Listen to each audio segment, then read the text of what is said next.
Hello and welcome to the first installment of the Estate Planning Corner here at Welch LLP, where we discuss issues affecting your intergenerational wealth and how to approach them. I'm Elliot Bourgeois, manager of the Family Wealth Advisory. And I'm Peter Berry, partner and estate specialist here at Welch LLP. Peter and I are here to discuss the family cottage, a place where we go to unplug, spend time with family and good friends, and make those memories that last a lifetime. Like most estate planning issues, what will eventually happen to the cottage and if it can or should be kept in the family are not discussions being had on the dock or around the campfire. That's absolutely true, Elliot.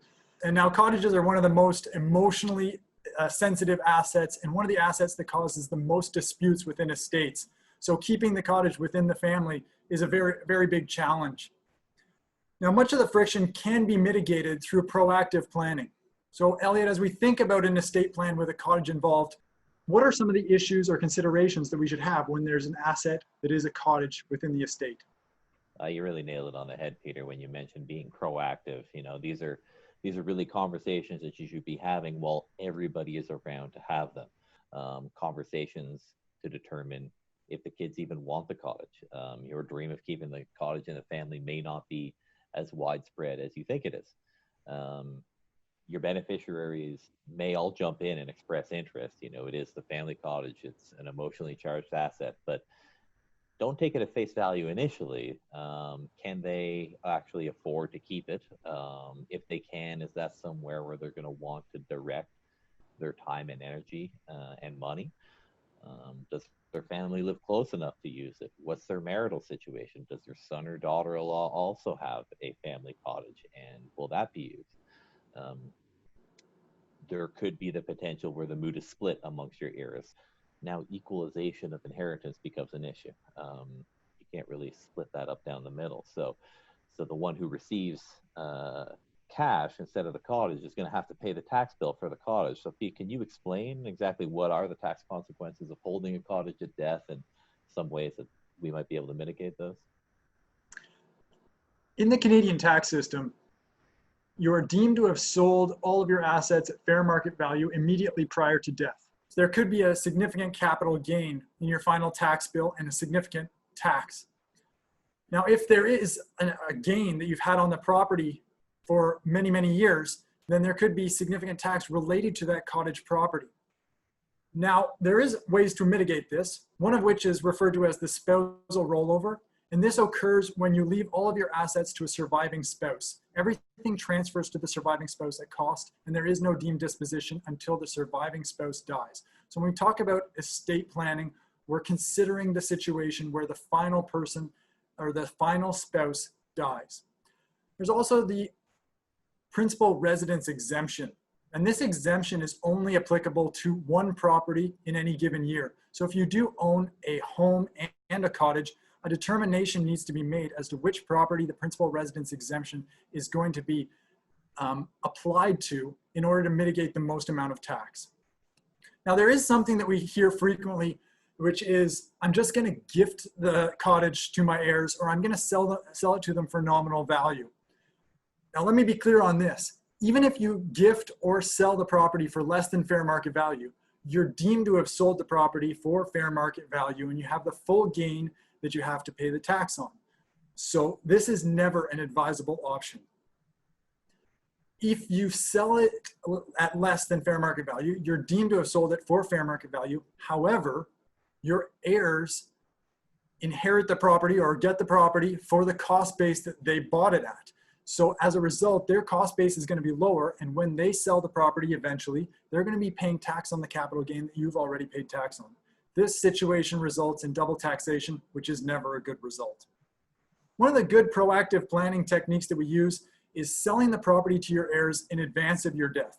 If you already know who the heir that's going to inherit the property is, there can be some significant benefits to selling it to them in advance. One of the benefits is that on death, you're deemed to have disposed of all of your assets. So as a result, your tax bill is going to be higher because you're going to most likely be in the highest tax bracket. If you sell in advance, you can sell it at a time where you're in a lower tax bracket and therefore you pay less tax. Also, if you sell in advance, you can take advantage of the capital gains reserve. This allows you to spread the capital gain over 5 years and keep the resulting gain in a lower tax bracket. And finally, if there is a gain or inherent gain after you sell the property, your estate won't be subject to that gain. So if in a hot real estate market, if the value continues to go up, you've capped your exposure as of the date that you sell the property, which could be a significant savings in tax. Yeah, it's a great point, Peter. And one strategy I know that we've used for a few of our clients is really using that capital gains reserve to kind of spread out the capital gains over a few years can really result in a lot of tax savings. So, and yeah, a transfer of ownership while still alive can really alleviate a lot of headaches down the road and provide create a longer runway for tax deferral. I can, however, think of a few reasons why parents would be a little bit hesitant to transfer ownership of the asset outright. Matrimonial or creditor concerns come to mind. So what other proactive planning options can you take to plan for succession while also maintaining control of the asset? Very good point, Elliot. Sometimes you don't want to give up control of the asset before you die. And in those situations, there may be a trust that could be taken advantage of in order to plan for that. Now, there are a few trusts that I'd like to go over. One of them is the inter vivos or family trust. This is a trust that you establish while you're still alive. You transfer the property to this trust while you're still alive, and that triggers a deemed disposition. So you do have the capital gain that you have to declare at the time, similar to selling it in advance. And you have to pay tax on that capital gain. The benefit is that the cottage goes into this inter vivos trust, and therefore it doesn't form part of your estate when you die. Now, the second option is called the testamentary trust. This is a trust that's established on your death pursuant to terms of your will. So this results in a deemed disposition at the time of your death. So there really is no tax advantage to this, but the advantage is that upon your death, the asset or the cottage is not going to your heirs directly. It's going into a trust to be managed and maintained on their behalf. Now, this trust is usually set up for non-tax reasons. And like you say, Elliot, it's mainly for creditor proofing, if you're worried about an heir becoming bankrupt, or marital disputes, if the parents have concerns about the marriage of their children. And that's the main ones, like you said, are protecting the cottage against matrimonial disputes or bankruptcy of your heirs. Yeah, and it goes to that every situation is so different, and you really have to kind of weigh the options in front of you, and that's you can't predict the future. Nobody can predict the future, but I'm sure that some parents out there have a sense that certain unions might not necessarily go the distance. So, sometimes it's important to take steps to minimize the exposure to these risks. And a testamentary trust is an excellent example. Also, another benefit of the trust is really within the trust, you can set up a maintenance account to be able to, pay the operating expenses and maintenance costs on the cottage for a specific amount of time afterwards. However, there is still going to be a deemed disposition, and there will still be a tax bill on the trust, on the cottage, that needs to be paid upon death when using a testamentary trust. So the question then becomes, how are we going to fund that? How can we fund both the terminal tax liability and the maintenance account for the cottage so that my heirs will have, use of this asset for the next 10, 15, 25, 50 years? One popular strategy that we explore is using a joint last to die life insurance policy to be able to fund that asset. So now you're not using insurance to supplement income, you're using insurance as an asset class, and which can both pay the tax bill and the maintenance account. Another way that you can use insurance as a tool is to equalize inheritance, pardon me. So if you have multiple heirs and one wants the cottage and multiple don't, but if the cash that you're going to be leaving is much less than the cottage value, you can use a life insurance product to be able to equalize your inheritance amongst your beneficiaries. That's a great point, Elliot. Life insurance can be extremely beneficial when planning for the estate. Now, are there any other tips that we want to explore for cottage owners as they look towards their estate plan? Absolutely. I would stress that the reason you're keeping the cottage in the family is so that it is a source of joy and not a source of conflict.